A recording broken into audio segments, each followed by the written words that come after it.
அனைவருக்கும் வணக்கம். பெங்களூரில் சுதீர் ரோஹிணி அப்படின்ற ஒரு தம்பதி இருக்காங்க. இவங்களுக்கு ஒரு பொண்ணு ஒரு பையன் 2 பேர் இருக்காங்க. பொண்ணோட பேர் ஸ்னேகா. ஸ்கூல் படிச்சுட்டு இருக்காங்க. இந்த சுதீர் துபாயில் வேலை பார்த்துட்டு இருக்காரு. துபாயில் வேலை பார்த்துட்டு இருக்கும்போது இந்த பொண்ணு ஸ்கூலில் கம்ப்ளைண்ட் பண்ணுறாங்க. ஸ்கூல் முடிச்சுட்டு நான் மேல் படிப்புக்கு பார்த்தீங்கன்னா ஹோட்டல் மேனேஜ்மெண்ட் படிக்கணும்னு சொல்லி தன்னோட அம்மா கிட்ட சொல்கிறாங்க. அதுவும் பூனேயில் போயிட்டு படிக்கணுங்கிறாங்க. அவங்க அம்மாவும் பூனேக்கு அனுப்பி வைக்கிறாங்க. அந்த பொண்ணு ஹாஸ்டல்லே தங்கி அந்த பொண்ணு படிச்சுட்டு இருக்காங்க. இந்த டைமில் கொரோனா வருது. கொரோனா வரவும் சுதீர் என்ன பண்ணுறாருனாக்கா துபாயிலேருந்து வேலையை விட்டுட்டு நேராக இந்தியா கிளம்பி இங்கே பெங்களூர்லேயே ஒரு ரியல் எஸ்டேட் பிஸ்னஸ் ஸ்டார்ட் பண்ணுறாரு. அவர் பிஸ்னஸும் நல்லபடியாக போகுது. இந்த பொண்ணுக்கும் காலேஜ் கம்ப்ளீட் ஆகிடுது. இவங்களும் வீட்டுக்கு வந்துடுறாங்க. ஸோ சம்பவம் நடந்த அன்னைக்கு, அதாவது 2022 செப்டம்பர் 17 காலையில் பார்த்தீங்கன்னா ஒரு 7 மணி டைமில் இந்த ரோஹிணி என்ன பண்ணுறாங்கனாக்கா காலையில் பார்க்குறாங்க தன்னோட ஹஸ்பண்ட் இன்னும் எழுந்திருக்கவே கிடையாது. இவங்க என்ன பண்ணுறாங்கனாக்கா மேலே மாடியில் இருக்க ரூமுக்கு போயிட்டு தன்னோட ஹஸ்பண்டை எழுப்பி விடுறதுக்காக போகிறாங்க. போய் கதவை திறக்கலான்னு பார்க்குறாங்க. ஆல்ரெடி கதவு திறந்த நிலையிலே தான் இருக்குது.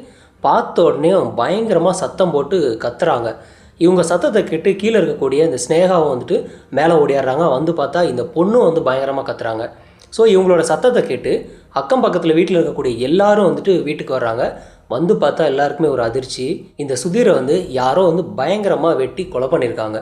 அந்த ரூமே ஒரே ரத்தக்காடாக இருந்திருக்கு. ஸோ உடனடியாக என்ன பண்ணுறாங்கனாக்கா போலீஸுக்கு இன்ஃபார்ம் பண்ணுறாங்க. போலீஸும் ஸ்பாட்டுக்கு ஏதாவது தடயங்கள் கிடைக்குதான்னு சொல்லி ஃபாரன்சிக் டீமோ வச்சு தேடுறாங்க. ஆனால் எந்த ஒரு தடயமும் கிடையாது. ஸோ போலீஸ் அடுத்த கட்டமாக இந்த பாடியை ஜிஹெச்சுக்கு போஸ்ட்மார்ட்டத்துக்காக அனுப்பி வைக்கிறாங்க. அனுப்பிட்டு இவங்க ஒய்ஃபுக்கிட்டையும் மகள்கிட்டையும், ஏன்னா 2 பேர் தான் ஃபஸ்ட்டு பாடியை பார்த்தாங்க. இவங்க 2 பேர்கிட்டையும் போலீஸ் விசாரிக்க ஆரம்பிக்கிறாங்க. ஸோ ஃபஸ்ட்டு ஒய்ஃபுக்கிட்ட, அதாவது ரோஹிணிக்கிட்ட விசாரிக்கிறாங்க. விசாரிக்கும் போது என்ன நடந்தது, நீங்கள் எப்போ பார்த்தீங்கன்னு சொல்லி கேட்குறாங்க. கேட்கும்போது வழக்கமாக 6 மணிக்கெலாம் எழுந்திரிச்சு இவர் வேலைக்காக கிளம்புவார். ஆனால் இன்றைக்கி 7 மணி ஆச்சு, அவர் எழுந்திரிச்சு வரவே இல்லை. அதனால் நான் கீழே இருந்து மேலே போயிட்டு அவரை எழுப்பிடுறதுக்காக போனேன். நான் ரெகுலராக பார்த்தீங்கன்னா கீழ் வீட்டில் பார்த்தீங்கன்னா நான், என் பொண்ணு, பையன் 3 பேர் தூங்குவோம். அவர் ஃபஸ்ட் ஃப்ளோரில் இருக்கக்கூடிய ரூமில் தனியாக தூங்கிட்டு இருப்பார்னு சொல்லி ரோஹிணி சொல்கிறாங்க. நான் போய் பார்க்கும்போது கதவு திறந்துருந்துச்சு. ஆனால் டெய்லியுமே அவர் டோர் லாக் பண்ணிட்டு தான் தூங்குவார். அது மட்டும் இல்லாமல் எங்கள் வீட்டுக்கு பின்னாடி பார்த்தீங்கன்னா மேலே ஏறி வர்றதுக்கு இடம் இருக்குது. பால்கனி வழியாக ஈஸியாக உள்ளே வர முடியும். ஸோ யாரோ உள்ளே நகை பணம் எல்லாம் திருடிட்டு இவர் கொலை பண்ணிட்டு போயிருக்காங்கன்னு சொல்லி ரோஹிணி சொல்கிறாங்க. போலீஸ் இதை கேட்கும்போது கண்டிப்பாக திருட்டு கும்பல் மாதிரி இருக்குது. ஏன்னாக்கா பணம் நகையெல்லாம் திருடி இருந்தால் கண்டிப்பாக திருட்டு கும்பலாக இருக்கலாம்னு சொல்லி கேட்குறாங்க. எவ்வளோ பணம் திருடு போயிருக்கு, எவ்வளோ நகை போயிருக்குன்னு சொல்லிட்டு கேட்கும்போது எக்ஸாக்டாக அவங்களுக்கும் தெரியவே இல்லை. அது மட்டும் இல்லாமல் திருட்டு கும்பலா அப்படின்னு சொல்லி ஒரு சின்ன சந்தேகம் வருது. என்னென்னா திருடுறவங்க மேக்ஸிமம் கொலை பண்ணுறதை அவாய்ட் பண்ணிடுவாங்க. ஒன்லி திருடிட்டு மட்டும் அங்கேருந்து எஸ்கேப் ஆனால் போதுன்றது மட்டும்தான் அவங்களோட குறிக்கோளாக இருக்கும். ஸோ இது திருட்டு கும்பலாக இருக்கிறதுக்கு சான்ஸே இல்லை. அவர் பிஸ்னஸ்மேன் சொன்னீங்க. நல்லா பெங்களூரில் பார்த்தீங்கன்னா ரொம்ப ஃபேமஸான பிஸ்னஸ்மேன் ரியல் எஸ்டேட்டில். ஸோ அந்தளவுக்கு இருக்கும்போது நிறைய எதிரிகள் இருக்கிறதுக்கான சான்சஸ் இருக்குது. அம்மா பொண்ணு 2 பேர்கிட்டமே கேட்குறாங்க, இவருக்கு பிஸ்னஸில் ஏதாவது எதிரிகள் இருக்காங்களா அப்படின்னு சொல்லி கேட்குறாங்க. ஆனால் அவங்க 2 பேருமே சொன்னது எங்களுக்கு தெரியாதுன்னு தான் சொல்லியிருக்காங்க. ஸோ உடனடியாக போலீஸ் என்ன பண்ணுறாங்கனாக்கா இந்த இறந்து போன சுதீரோட ஃபோன் கால் டீட்டெயில்ஸ் எடுக்கிறாங்க. அவருக்கு ஏதாவது லாஸ்ட்டாக ஃபோன் கால்லாம் ஏதாவது மிரட்டல் கால் இந்த மாதிரிலாம் ஏதாவது வந்திருக்கான்னு சொல்லிட்டு போலீஸ் செக் பண்ணி பார்க்குறாங்க. அப்படி எந்த ஒரு காலுமே அவருக்கு வரவே கிடையாது. எந்த ஒரு சந்தேகமே இல்லை அவரோட ஃபோனில் செக் பண்ணும்போது. ஸோ எதிரி யாருமே இல்லைன்னு சொல்லி கம்ப்ளீட்டாக தெரியுது. ஸோ எப்படி கேட்டாலும் அம்மாவும் பொண்ணும் எனக்கு தெரியலன்ற மாதிரி தான் பதில் சொல்கிறாங்க. அப்போ என்ன பண்ணுறாங்கனாக்கா கொஞ்சம் சந்தேகம் வருது 2 பேர் மேலேயும். அதனால் இவங்க 2 பேரோட ஃபோன் கால் டீட்டெயில்ஸை இவங்களுக்கே தெரியாமல், அதாவது சொல்லாமல் எடுக்கிறாங்க. சொல்லாமல் எடுத்து பார்க்கும்போது ஒரு விஷயம் போலீஸுக்கு தெரியுது. இந்த 2 நம்பர்லையுமே இருந்து அடிக்கடி ஒரே நம்பருக்கு கால் போயிருக்குது. அதாவது அம்மாவும் பொண்ணுமே ஒரே ஒருத்தருக்கு அடிக்கடி கால் பண்ணியிருக்காங்க. அவங்களும் அங்கேருந்து அடிக்கடி கால் பண்ணியிருக்காங்க. ஸோ அந்த நபர் யார் அப்படின்னு பார்க்குறாங்க. பூனேயில் இருக்கக்கூடிய அக்ஷய் அப்படின்ற ஒரு நபருக்கு கால் பண்ணியிருக்காங்க. போலீஸ் என்ன பண்ணுறாங்கனாக்கா நேரடியாக பூனேயில் இருக்கக்கூடிய போலீஸுக்கு இன்ஃபார்ம் பண்ணி அக்ஷயை அரெஸ்ட் பண்ண சொல்கிறாங்க. அரெஸ்ட் பண்ணி நேராக பெங்களூர் கூட்டிகிட்டு வராங்க. பெங்களூரில் வச்சு அக்ஷயை விசாரிக்கிறாங்க. ஸோ இந்த அக்ஷய் யார் அப்படின்னு பார்த்தோன்னாக்கா இந்த பொண்ணு பூனேயில் படிக்கும்போது இந்த பொண்ணோட கிளாஸ்மேட் தான் இந்த அக்ஷய். 2 பேரும் ஒரே கிளாஸ்மேட்னால கொஞ்ச நாள் பழகி என்ன பண்ணியிருக்காங்கன்னா 2 பேரும் காதலிக்க ஆரம்பிச்சிருக்காங்க. இவங்களோட காதலுக்கு பார்த்தீங்கன்னா இந்த பொண்ணு நிறையா பணம் செலவு பண்ணிட்டு இருந்திருக்காங்க. ஏன்னா அவங்க அப்பா அந்த டைமில் துபாயில் வேலை பார்த்துட்டு இருந்திருக்காரு. அவங்க அப்பா துபாயிலேருந்து அனுப்பக்கூடிய பணத்தை இந்த பையனுக்காக செலவு பண்ணிட்டு இருக்காங்க. இந்த மாதிரி செலவு பண்ணிக்கிட்டே அடிக்கடி இவங்க 2 பேரும் ஹோட்டலில் ரூம் போட்டு ஒன்றா உறவு வச்சுக்கிறாங்க. இது மாதிரி காலேஜ் முடிய வரைக்கும் ரெகுலராக நடந்துக்கிட்டே இருந்திருக்கு. 2 வருஷம் காலேஜ் முடித்ததுக்கப்புறம் இந்த ஸ்னேகா என்ன பண்ணுறாங்கனாக்கா அக்ஷய் நேராக கூட்டிகிட்டு வந்து தன்னோட அம்மா கிட்ட இன்ட்ரடியூஸ் பண்ணி வைக்கிறாங்க. இவனை தான் நான் வந்து 2 வருஷமாக லவ் பண்ணிட்டு இருக்கேன், இவனை எனக்கு கல்யாணம் பண்ணி வைமா அப்படின்னு சொல்லி தன்னோட அம்மா கிட்ட கேட்குறாங்க. அதுக்கு அம்மா எடுத்த ஒன்றுமே சொன்ன பதில் வந்து இப்போலாம் கல்யாணம் பண்ணி வைக்க முடியாது, இவன் கண்டிப்பாக வேணாம் அப்படின்னு சொல்லிட்டு பயங்கரமாக திட்டி அட்வைஸ் பண்ணுறாங்க. ஆனால் அந்த பொண்ணுக்கும் அம்மாவுக்கும் வந்துட்டு அடிக்கடி வந்து வாக்குவாதம் ஆகுது. ஆனால் கொஞ்ச நாள்ல என்ன பண்ணுறாங்கனாக்கா ஒத்துக்கிறாங்க. ஓகே கல்யாணம் பண்ணி வைக்கிறேன், ஆனால் இப்போ வேண்டாம், கொஞ்சம் வருஷம் போகட்டும் அப்படின்னு சொல்லிட்டு அவங்க அம்மா வந்து சமாதானமாகறாங்க. இந்த அக்ஷய் பார்த்தீங்கன்னா இந்த ஸ்னேகாவை லவ் பண்ணானா அப்படின்னு கேட்டால் கண்டிப்பாக கிடையாது. என்ன அப்படின்னா இந்த ஸ்னேகா வீட்டில் நிறைய பணம் இருக்குது, நல்ல வசதியான ஃபேமிலின்னு சொல்லி நல்லபடியாக தெரிஞ்சுக்கிறான். ஸோ இது தெரியவும் என்ன பண்ணுறான் அப்படின்னாக்கா அந்த பொண்ணு வந்து நிறைய இவனுக்காக செலவு பண்ணிகிட்டு இருக்கும். பொண்ணு வந்து பணமும் செலவு பண்ணுது, இன்னொரு பக்கம் உடல் சுகமும் இவனுக்கு கிடைக்குது. ஸோ ரெண்டும் கிடைக்கும்போது என்ஜாய் பண்ணிட்டு தான் இருந்திருக்கானே தவிர அந்த பொண்ணை கல்யாணம் பண்ணிக்கணுங்கிற எண்ணமே சுத்தமாக அவனுக்கு கிடையாது. ஸோ கல்யாணம் பண்ணினாலும் முடிஞ்ச வரைக்கும் கொஞ்சம் தான் சொத்து கிடைக்கும். ஏன்னா அவங்க வீட்டில் ஒரு பையனும் இருக்கான். பொண்ணுக்கு வந்து ஒன்று சரிபாதி சொத்து எழுதி வைப்பாங்க. அப்படி இல்லை அப்படின்னா மேக்ஸிமம் என்ன பண்ணுவாங்கனாக்கா சொத்து எழுதி வைக்காமல் கொஞ்சம் நகையும் கொஞ்சம் பணமும் கொடுப்பாங்க. இவ்வளோ தான் நடக்கும். ஆனால் முழு சொத்து நமக்கு கிடைக்குமா அப்படின்னு சொல்லி பார்க்குறான். கண்டிப்பாக கிடைக்காது. ஸோ கிடைக்கிறதுக்கு என்ன பண்ணணும்னு சொல்லி ஒரு பிளான் பண்ணுறாங்க. சரி, இந்த ஸ்னேகாவோட அம்மா கூட வந்து அடிக்கடி பேச ஆரம்பிக்கிறான். அதாவது பொண்ணோட சம்மதம் மட்டும் இருந்தால் பத்தாது, அம்மாவையும் நம்ம கரெக்ட் பண்ணோம்னா தான் நமக்கு வந்து முழு சொத்தும் கிடைக்கிறதுக்கு சான்ஸ் இருக்குன்னு சொல்லி அவங்க அம்மா கிட்ட அடிக்கடி நார்மலாக பேசுகிறான். என்ன ஆண்டி நல்லா இருக்கீங்களா, என்ன இதுன்னு சொல்லிட்டு அடிக்கடி ஃபோன் பண்ணி பேசிக்கிட்டே இருக்கான். அவங்களும் பார்த்தீங்கன்னா இவனோட பேசிக்கிட்டே இருந்துட்டு ஒரு கட்டத்துக்கு மேலே 2 பேரும் காதலிக்க ஆரம்பிக்கிறாங்க. இவங்களோட லவ் என்ன ஆகுதுனாக்க தன்னோட பொண்ணுக்கே தெரியாமல் ரோஹிணி என்ன பண்ணுறாங்கனாக்க பூனேலேருந்து அவனை கிளம்பி வர சொல்லி அங்கே பெங்களூரில் இருக்கக்கூடிய ஹோட்டலில் ரூம் போட்டு 2 பேரும் ஒன்றா உல்லாசமாக இருக்காங்க.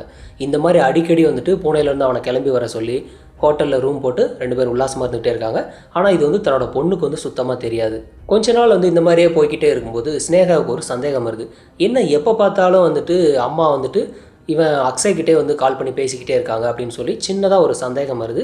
ஆனால் அவங்க அம்மா கிட்டே எதுவும் கேட்கல. ஏன் அப்படின்னாக்கா ஏன்னா நம்ம மேரேஜுக்கு வந்து சம்மதம் தெரிவிச்சிட்டாங்க. ஸோ நமக்கு தேவை அக்ஷயோட கல்யாணம் நடந்தால் போதும்னு சொல்லிட்டு இந்த பொண்ணு வந்துட்டு அதை பற்றி கேட்கவே கிடையாது, கண்டுக்கவே இல்லை.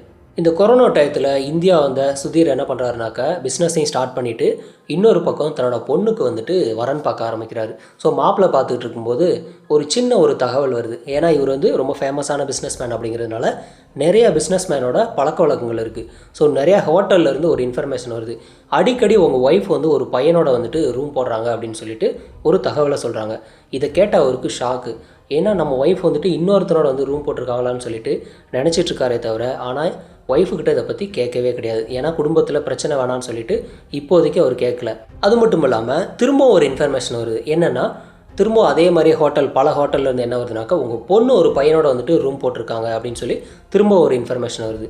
என்னடா இப்போ தான் வந்து ஒய்ஃப் ரூம் போட்டாங்கன்னு சொல்கிறாங்க, மறுபடியும் பார்த்தா தன்னோட பொண்ணு வந்து இன்னொரு பையனோட வந்து ரூம் போட்டிருக்காங்கன்னு சொல்லி சொல்கிறாங்களேன்னு சொல்லி ஷாக்கானவர் கோவமாகறாரு. ஏன் அப்படின்னாக்கா ஏன்னா தன்னோட பொண்ணுக்கு இப்போ தான் வந்து மாப்பிள்ளை பார்த்துட்ருக்காரு. இந்த இன்ஃபர்மேஷனை தாண்டி இன்னொரு இன்ஃபர்மேஷன் வருது. என்ன அப்படின்னாக்கா இந்த மாப்பிள்ளை பார்க்குறாரு இல்லையா, அந்த மாப்பிள்ளை வீட்டு சைடு இருந்தும் இன்ஃபர்மேஷன் வருது. உங்கள் பொண்ணு வந்துட்டு இந்த மாதிரி இப்போ ஒரு பையனோட வந்துட்டு அடிக்கடி வந்து ரூம் போடுறாங்களாமா, உங்கள் பொண்ணு வந்து தப்பான பொண்ணா அப்படிங்கிற மாதிரி வந்து மாப்பிள்ளை வீட்டு சைடு இருந்து பேச ஆரம்பிக்கிறாங்க. ஸோ இதை கேட்டால் இவருக்கு வந்துட்டு குடும்பமானமே போகுதுன்னு சொல்லி தன்னோட பொண்ணை கூப்பிட்டு அட்வைஸ் பண்ணுறாரு. ஆனால் அந்த பொண்ணு என்ன சொல்கிறாங்கன்னா நான் அக்ஷயை வந்து லவ் பண்ணுறேன், அவனை தான் கல்யாணம் பண்ணிக்குவேன், அதனால தான் அவனோட வந்து ரூமில் இருந்தேன் அப்படின்னு சொல்லிலாம் அந்த பொண்ணு சொல்கிறாங்க. அவங்க எவ்வளோ சொல்லி இவர் கேட்கவே இல்லை. குடும்ப மானத்தை வாங்காத, நீ இந்த மாதிரி ரூம் போடுறது இந்த மாதிரிலாம் வச்சுக்காத, உனக்கு நல்லபடியாக வந்து ஒரு நல்ல இடத்துல வந்து நான் வந்து கல்யாணம் பண்ணி வைக்கணும்னு சொல்லிட்டு அவர் சொல்கிறாரு. ஸ்னேகா என்ன பண்ணுறாங்கனாக்கா அவங்க அம்மா கிட்ட நேராக போயிட்டு நான் அப்பா கிட்ட வந்து என்னோடய லவ் பற்றி சொன்னேன், அவர் வந்து கேட்கவே இல்லைம்மா, நீ தான் எப்படியாவது பேசி வந்து சம்மதிக்க வைக்கணும். அது மட்டும் இல்லாமல் நீயும் அக்ஷயும் என்ன பண்ணுறீங்கன்னு சொல்லி நல்லாவே எனக்கு தெரியும். ஸோ எனக்கு எப்படியாவது மேரேஜ் பண்ணி வை, நீ அவன் கூட எப்படி இருந்தாலும் பரவாயில்லன்னு சொல்லி இந்த பொண்ணு சொல்கிறாங்க. இப்போ ரோஹிணிக்கு வந்துட்டு ரொம்ப சந்தோஷம். என்ன அப்படின்னாக்கா தன்னோட பொண்ணுக்கும் நம்ம விஷயம் தெரிஞ்சிருச்சு, அதுவும் சம்மதம் வேறு சொல்லிட்டாங்க. ஸோ நம்ம பொண்ணுக்கு கல்யாணம் பண்ணி வச்சிட்டோம் அப்படின்னாக்கா அக்ஷய் கூட நம்ம லைஃப் லாங் வந்து ஹாப்பியாக இருக்கலாம்னு சொல்லி ரோஹிணி வந்து பிளான் பண்ணுறாங்க. ஆனால் இவங்க வந்து ஹாப்பியாக இருக்கலாம் அப்படின்னாக்கா இவங்களோட கள்ளக்காதலுக்கு இடையூறாக இருக்கிறது யார் அப்படின்னாக்கா தன்னோட ஹஸ்பண்ட் இருக்கார். தன்னோட பொண்ணோட லவ்வுக்கு யார் இடையூறாக இருக்கான்னு பார்த்தா அது ஹஸ்பண்ட் தான் இருக்கார். ஸோ அம்மாவும் பொண்ணும் சேர்ந்து ஒரு பிளான் பண்ணுறாங்க. என்ன அப்படின்னா அந்த சுதீரை வந்துட்டு கொலை பண்ணலான்னு சொல்லி பிளான் பண்ணுறாங்க. ஸோ கொலை பண்ணலான்னு பிளான் பண்ணனோடனே எப்படி கொலை பண்ணுறதுன்னு சொல்லி தெரியல. என்ன பண்ணுறாங்கனாக்கா நிறையா சினிமா பார்க்குறாங்க 2 பேருமே. எப்படியெல்லாம் கொலை பண்ணலாம், எப்படியெல்லாம் இதுக்கு முன்னாடி கொலை பண்ணியிருக்காங்க போலீஸில் மாட்டிக்காமன்னு சொல்லி நிறையா சினிமா பார்த்துக்கிட்டே வராங்க. இந்த மாதிரி சினிமா பார்க்கும்போது மலையாள படம் திருஷ்யம் அப்படின்ற ஒரு படம் இருக்குது. அந்த படத்தை பார்த்து எப்படி கொலை பண்ணுறதுன்னு கற்றுக்கிட்டு அதில் வர்ற மாதிரியே ஒரு பிளான் ஒன்று பண்ணுறாங்க. அதாவது செப்டம்பர் 15ஆம் தேதி இந்த அக்ஷயை வந்து பூனேலேருந்து கிளம்பி பெங்களூர் வர சொல்கிறாங்க. பெங்களூர் வந்த அவனை அவங்க வீட்டுக்கு பக்கத்தில் இருக்கக்கூடிய ஒரு ஹோட்டலில் வந்துட்டு ரூம் போட சொல்கிறாங்க. அங்கேயே வந்து இவனும் தங்கியிருக்கான். தங்கியிருக்கும்போது அன்னைக்கு வந்துட்டு தன்னோட ஹஸ்பண்டை வந்து கொலை பண்ணலாம் அப்படின்னு சொல்லிட்டு ரோஹிணி பிளான் பண்ணுறாங்க. ஆனால் அன்னைக்கு வந்துட்டு கொலை பண்ண முடியல. ஏன் அப்படின்னாக்க இவர் நார்மலாக வீட்டுக்கு வந்து தனியாக வர்றவர் கரெக்டாக செப்டம்பர் 15ஆம் தேதி அவரோட ஃப்ரெண்டையும் சேர்த்து கூட்டிகிட்டு வந்துடுறாரு வீட்டுக்கு. ஸோ அன்னைக்கு கொலை பண்ணுற பிளான் வந்து கேன்சல் ஆகுது. திரும்ப வந்து வெயிட் பண்ணிகிட்டு இருக்காங்க. திரும்ப அடுத்த நாள் 16ஆம் தேதி நைட்டு என்ன பண்ணுறாங்கனாக்க தன்னோட வீட்டில் இருக்கக்கூடிய சின்ன பையன் இருக்கா இல்லையா, அவன் ஒரு வேளை கொலை பண்ணும்போது ஒரு வேளை முழிச்சுக்கிட்டா என்ன பண்ணுறேன்னு சொல்லி அந்த சின்ன பையனுக்கு வந்துட்டு சாப்பாட்டில் வந்து தூக்க மாத்திரையை கலந்து கொடுத்துட்டாங்க. ஸோ அவன் வந்து ரொம்ப ஆழ்ந்த தூக்கத்துக்கு போயணுங்கிறக்காக தூக்க மாத்திரையை மிக்ஸ் பண்ணி கொடுத்துட்டாங்க. அந்த பையனும் தூங்கிட்டான். அடுத்து விடிஞ்சிருது. 17ஆம் தேதி ஆகிடுது. அன்றைக்கி காலையில் ஒரு அதிகாலை ஒரு 4 மணி இருக்கும். இந்த டைமில் இந்த அக்ஷயை கூட்டிகிட்டு நேராக ரூமுக்கு போகிறாங்க. அதாவது இந்த ரோஹிணி, அவங்களோட பொண்ணு ஸ்னேகா, இந்த அக்ஷய் 3 பேரும் வந்துட்டு ரூமுக்கு போகிறாங்க. ரூமுக்கு போயிட்டு அவர் வந்து ஆல்ரெடி நல்லா தூங்கிக்கிட்டு இருக்காரு. கதவை திறந்துட்டு என்ன பண்ணுறாங்கனாக்கா சுதீரோட ஒய்ஃப் என்ன பண்ணுறாங்கனாக்க அவங்களோட கையை பிடிச்சிக்கிறாங்க. சுதீரோட கையை அவங்க பொண்ணு ஸ்னேகா என்ன பண்ணுறாங்கன்னா காலை அமுக்கி பிடிச்சிக்கிறாங்க.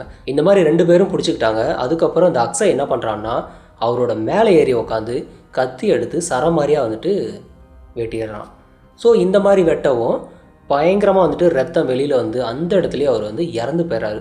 அப்போ தான் ரூம் ஃபுல்லாக வந்து கிட்டத்தட்ட ரத்தமாக ஆயிடுது பயங்கரமாக. இவன் கொலை பண்ணிவிட்டு என்ன பண்ணுறான் அப்படின்னாக்கா நேரடியாக தன்னோட ஹோட்டல் ரூமுக்கு போயிட்டு அங்கே போய் ட்ரெஸ் சேஞ்ச் பண்ணிவிட்டு உடனடியாக கிளம்பி ட்ரெயினை பிடிச்சி பூனேவுக்கே கிளம்பி போயிடுறான். இவங்க என்ன பண்ணுறாங்கனாக்கா கீழே ரூமுக்கு வந்துட்டு வழக்கம் போல் ஒன்றும் தெரியாத மாதிரி தூங்குற மாதிரி தூங்கி இருந்துட்டு 7 மணிக்கு பிளானை வந்து எக்ஸிக்யூட் பண்ணுறதுக்காக ட்ராமா பண்ண ஆரம்பிக்கிறாங்க.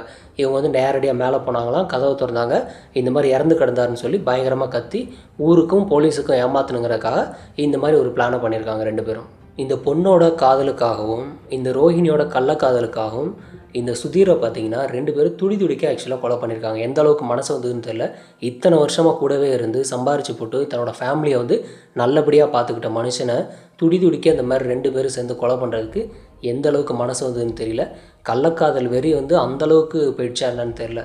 இந்த அம்மாவும் பொண்ணும் என்ன பண்ணியிருக்காங்கன்னா இன்னும் ஒரு கட்டத்துக்கு மேலே போலீஸுக்கிட்ட மாட்டிக்கக்கூடாதுங்கிறக்காக எப்படியெல்லாம் சினிமா பார்த்து கொலை பண்ணாங்களோ அதே மாதிரி கொலை பண்ணதுக்கப்புறம் எப்படியும் போலீஸ் விசாரிப்பாங்கன்னு தெரியும்.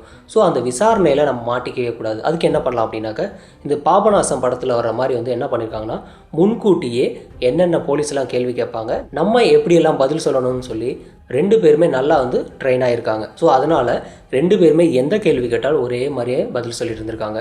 ஆனால் போலீஸை வந்து ஈஸியாக கண்டுபிடிக்க முடியும்னு சொல்லி அவங்களுக்கு தெரியல. அது மட்டும் இல்லாமல் அவங்களோட ஃபோன் கால் டீட்டெயில்ஸை ஈஸியாக ட்ரேஸ் பண்ண முடியுங்கிறதும் அவங்களுக்கு தெரியாமல் போச்சு. ஸோ இந்த மாதிரி அவங்க கால் டீட்டெயில்ஸ் எடுக்கும்போதே ஆட்டோமேட்டிக்காக மாட்டிக்கிட்டாங்க 2 பேருமே. இந்த கேஸில் ரோஹிணிக்கு வந்துட்டு தனக்கு கள்ளக்காதல் தான் முக்கியம்னு சொல்லி கொலை பண்ணுறாங்க. தன்னோட பொண்ணு ஸ்னேகாவுக்கு என்ன அப்படின்னா எப்படியாவது அக்ஷய் கூட கல்யாணம் ஆனால் போதும், மற்றபடி யார் எப்படி போனாலும் பரவாயில்ல, தன்னோட அம்மா அவனை வந்துட்டு இல்லீகலாக வச்சுருந்தாலும் பரவாயில்ல, அப்பா செத்தாலும் பரவாயில்லன்னு சொல்லி அந்த பொண்ணு இருக்காங்க. அக்ஷயை பொறுத்தவரையிலையும் நம்ம பொண்ணையும் வந்து கரெக்ட் பண்ணிக்கலாம், அம்மா கூடவே இருந்துக்கலாம், நமக்கு தேவை பணம் தான் டார்கெட்னு சொல்லி அவன் இருந்திருக்கான். இந்த மாதிரி கேடுகட்ட 3 கேரக்டரில் அப்பாவியாக இருந்த சுதீர் வந்துட்டு உயிர் போயிருக்கு. இந்த கேஸில் சம்மந்தப்பட்ட இந்த 3 கேடுகட்ட கேரக்டரை பற்றின உங்களோட கருத்துக்களை வந்து கமெண்ட்டில் பதிவு பண்ணுங்கள். நன்றி.